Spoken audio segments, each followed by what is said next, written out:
The Building Better Business podcast is the best place to learn how to take your business to the next level. It's no longer enough to earn good profits. You need to develop a network of connections as well as use all types of marketing to your advantage that will put you over the edge. Hosted by me, Steve Eschbach, a financial executive with decades of experience in dealing with businesses and business people, we'll learn how this all comes together. Join me and my expert guests as we delve into the many facets of owning the business and how to become a good, caring business owner. Listen how making a difference in your community can attract all sorts of clientele, which in turn will build you a better business. Greetings of the day, my fellow listeners, and welcome to another edition of Building Better Businesses. I am your host, Steve Eschbach. I am the owner of a business called Transworld Business Advisors. I am part of a team of 250 offices worldwide that basically assists business owners confidentially sell and match them up with qualified buyers. In addition, we do franchise consulting and franchise sales, all related to buying and selling businesses. And the whole premise of this Building Better Businesses podcast is to help you, our listeners, a little bit more about how you can yourself build a better business, operate a better business, or if you're working as an employee of a particular business, how you can enhance the value of that business going forward. I'm delighted today to have my first cybersecurity guest, and that's Jenna Waters. She's a cybersecurity consultant at True Digital Security. So welcome, Jenna. Thanks for joining us today. Well, thank you for having me on. I'm really excited to be here. Yeah, like I had mentioned to you earlier, this actually is the first dive into cybersecurity, which I think oftentimes gets overlooked, but it is critically important in terms of managing your business to make sure that not only are you enhancing value, but protecting the security of the operations that you have at hand. So tell us a little bit about your firm that you're working at. You're part of a team, or are you the owner of the business? Tell me more about that. Well, I'm not the owner of the business, but I am part of a very comprehensive team. So I work on the consulting side of True Digital Security, where we focus primarily on risk assessments, compliance, as well as security testing. So we kind of do the whole gambit. But we also have another department in our organization that focuses on, around the clock monitoring and response capabilities for security operations. We do incident response. We also work with, within that part of the organization, we also help provide, intervention for our clients on behalf of cybersecurity breaches, ransomware, that kind of, those kind of cyber attacks. And so I work on the compliance and risk side. So what I do is I come in hopefully before a cyber attack, and I help build those defenses and help you really customize your cybersecurity program to your organization so that your business isn't spending too little money on cybersecurity, but it's also not spending too much money on cybersecurity. It's what I do is I kind of help businesses find that perfect middle ground. I kind of play Goldilocks in that kind of scenario. So that's what I do. Oh, that's cool. Before we get into this, I'm going to mention a couple of experiences that I've had both in my corporate and my current business life. But tell us a little bit about your background. Where were you born and raised? How did your family, mom and dad, influence where you are today? I'm just curious to know if you were kind of pedaling your tricycle on your neighborhood street, if you had cybersecurity in mind when you were developing your career aspirations. So I was born and raised and grew up in Tulsa, Oklahoma, and I was born to a single mom. So I had a single mother growing up. So she worked. Oftentimes she ended up working 2 jobs. So I had a lot of time as a young kid to kind of, live in my own world, I guess. And a lot of that is on computers. I remember my first computer was an old Gateway Windows 95. And my mom thought she had parental controls on it. And I figured out how to disable said parental controls to do whatever I want, which usually included later on in my teen years, downloading music from things like Napster. Yeah. I was interested in technology, but I was interested in using it for kind of my own, as teenagers do. And then when I graduated from high school, I didn't know what I wanted to do with my life. I knew I was more interested in doing something of value. I really wanted to feel like I was impacting the world in a good way. So my older sister at the time was in the Army, and she kind of convinced me to join the United States military. So I served 6 years in the United States Navy. I served as a linguist and threat intelligence analyst for the US Navy for 6 years, like I said. And that led me to college, which led me to here. So just kind of progressed. First of all, I got to tip my hat and salute you for your service for the United States. Thank you so much for that.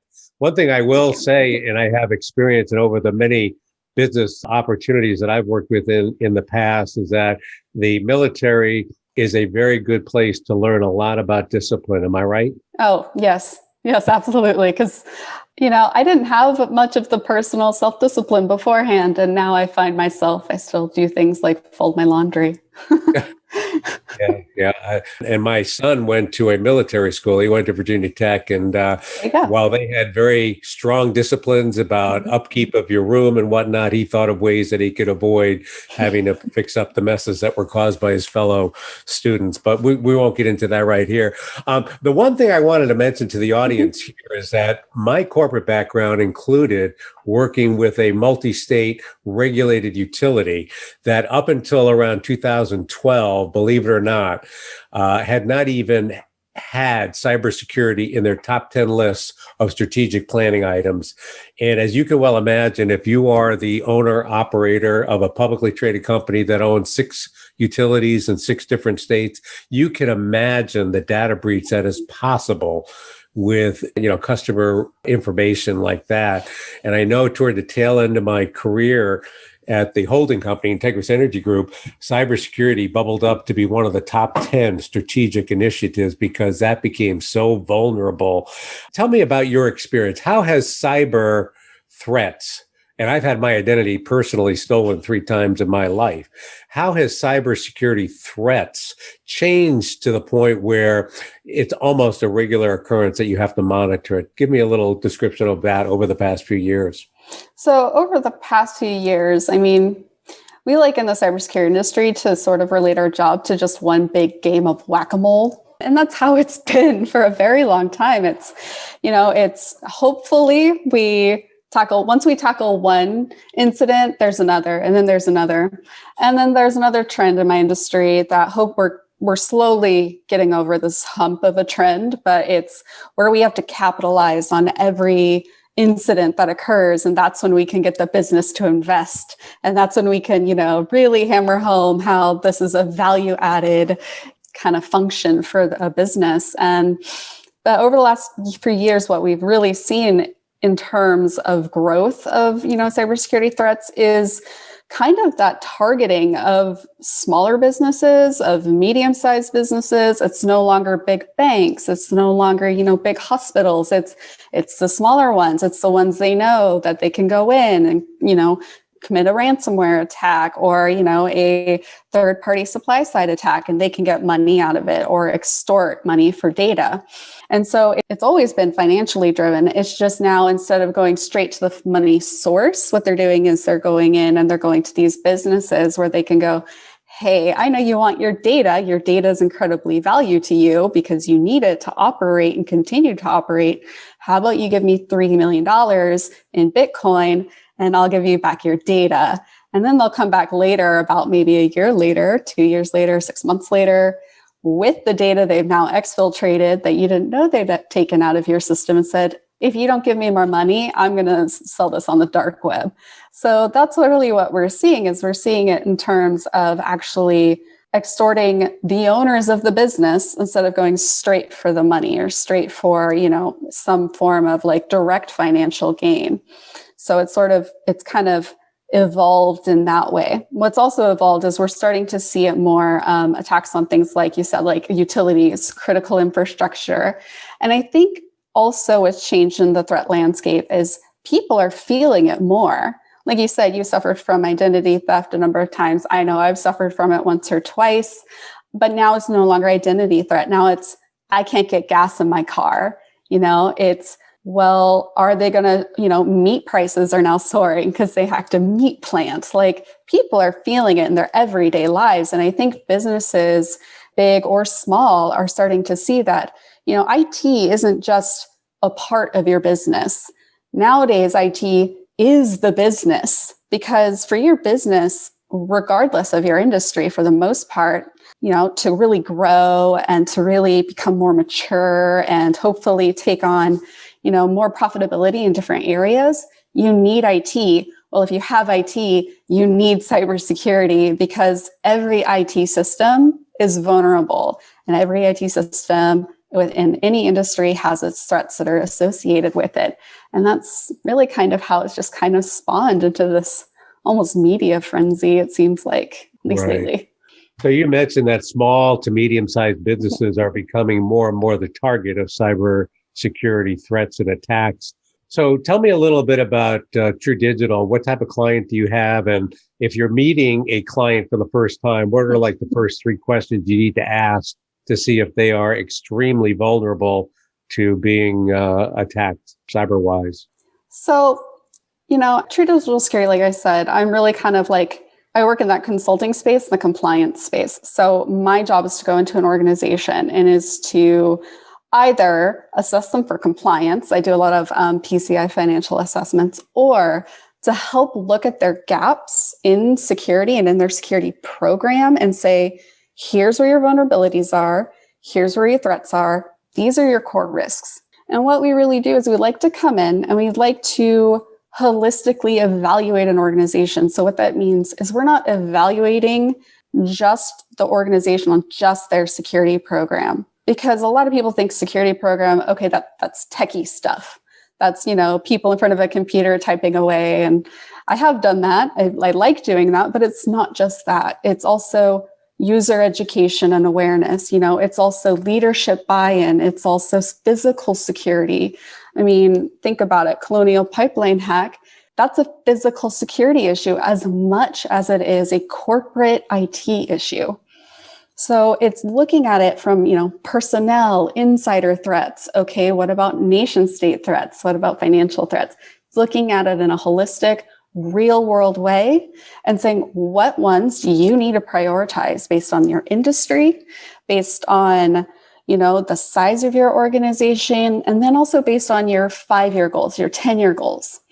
Once we've identified those gaps and those vulnerabilities and, really prioritize those risks, then what we can do is we can help the business kind of go from, instead of, a lot of businesses really worry that we're going to come in and go, you have to put cybersecurity in 100% now.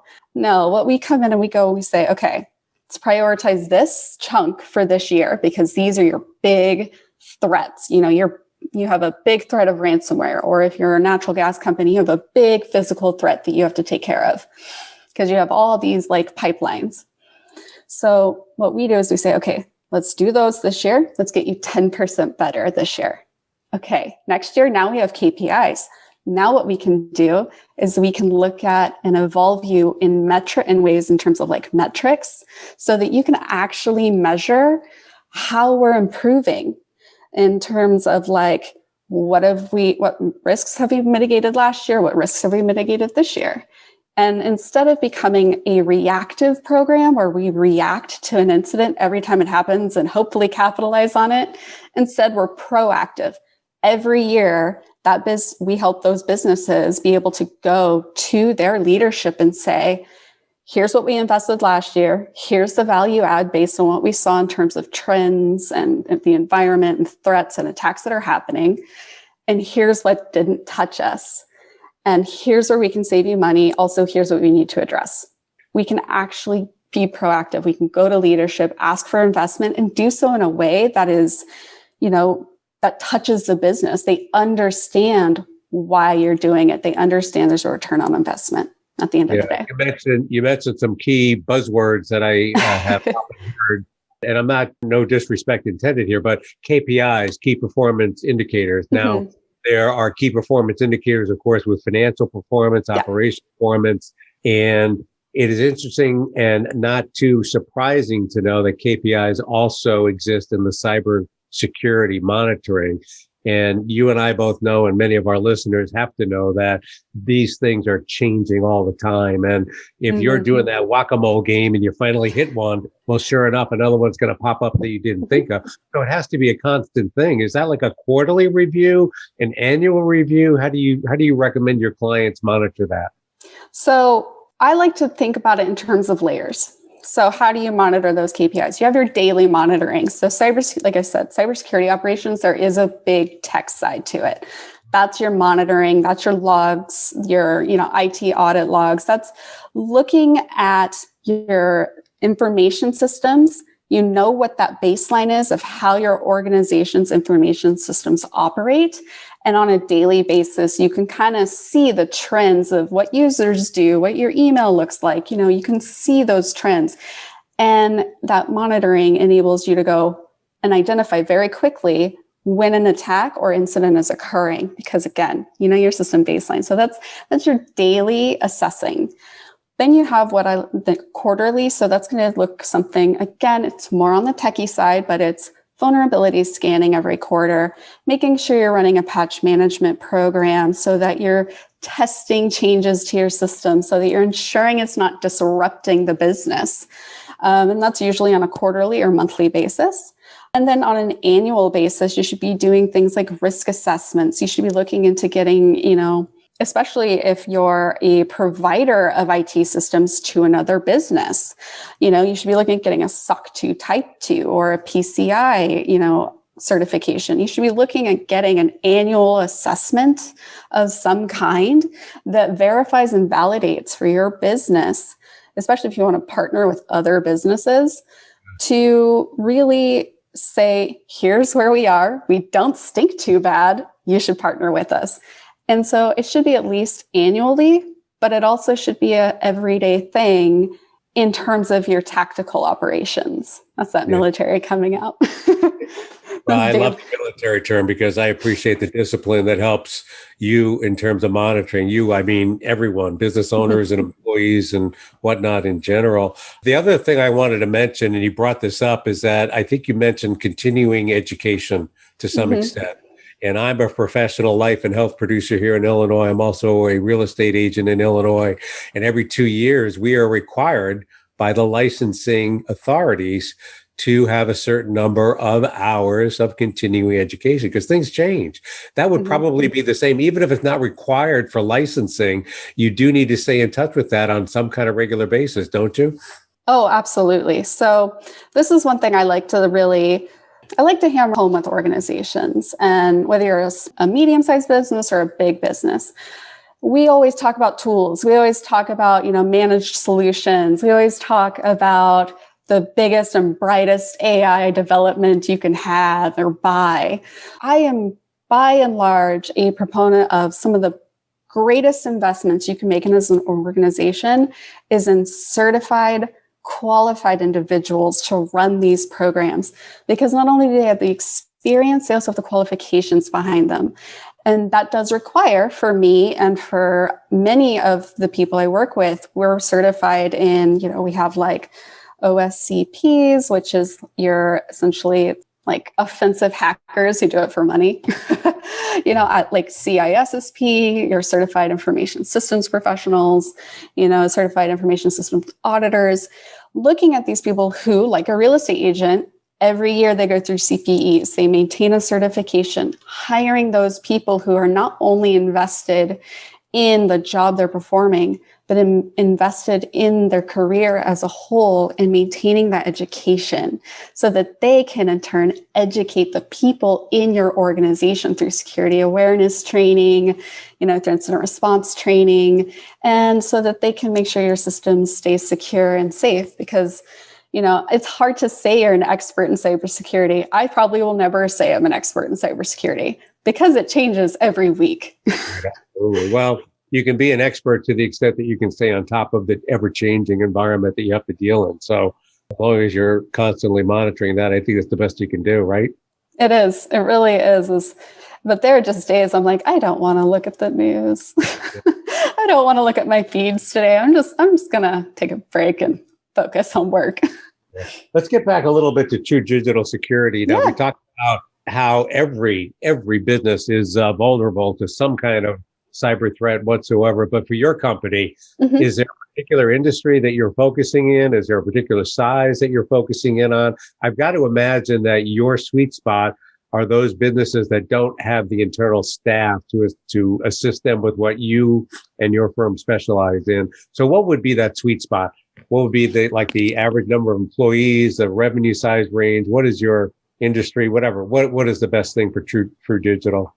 So for True Digital, I think the best is that medium size or small size business, likely over 50 employees at minimum to up to like maybe a few thousand employees. But it really, we encompass every industry. I have worked in oil and natural gas. I have worked in the financial sector, retail sector. I've worked in hospital. And when I say worked, I mean consulted with. So I've consulted with various industries. It really doesn't matter because for me, cybersecurity is the same regardless. It's just, okay, let's narrow it to your industry and let's look at it that way. But it's a small to medium-sized business. And yeah, it's a big organization that maybe doesn't have a mature cybersecurity program. We don't want you coming in with a mature cybersecurity program. I mean, we do if you really want to. We can definitely help you, but we want to see those organizations that we can not only grow their cybersecurity program holistically within the business and make it just right for the business, but also can grow with us as an organization, as a partner. So, and that's on the consulting side, but on, the managed services side, we do provide a lot of cybersecurity. We provide, security operations where they are the ones who go in and they're monitoring your systems. They're looking at all the indicators. You go and you do your business. You work on your competitive advantage and you focus on making your business run. And we focus on the security side. So definitely that small, medium-sized business. And we can help you either on the development side, hopefully, and then also the managed services side or the systems, monitoring side. We can do that as well as other, applications. We do vulnerability scanning. We also do penetration testing, which is, like I said, it's those hackers that like to get paid to have fun, legitimately. Absolutely. So what's your advice for even smaller companies? Let's say the ones that are 10 to 25 employees. Doesn't sound like that is a client of yours that makes sense, but what advice would you give a business owner that is even so much smaller than the types you handle? Yeah. So, and we do handle some organizations that size. It's just not as frequent. And I think it's because, cybersecurity doesn't really become a big priority until you realize it's a priority. And that does require a level of maturity. But the things I would tell a smaller organization is start from the beginning. If you're a startup or if you're a small organization, like right now is the time to say, okay, we have a top 5 list of what we want to do. Let's make cybersecurity number 4 or 5. Because obviously you have to make money, you're getting off the ground or you're a smaller organization, but let's start now. And the reason I say that is because there's a lack of, and I put this in quotations, security by design in networks and software and service providers and endpoints. So if you're a retailer, an endpoint would be like your point of sale system. And that will make it more difficult to achieve any cybersecurity objective or goals in the future. And I think for most organizations, IT is no longer just a support function because it's actually the bedrock and framework of your business. If you want to grow it, you need some form of IT. Focusing on cybersecurity now, coming up with a plan now, even if it's small, even if it's not perfect, is still better than starting 5 years from now when you have a much bigger organization that is a lot less agile. The next thing I would say is really look at the products and the vendors that you put into your organization.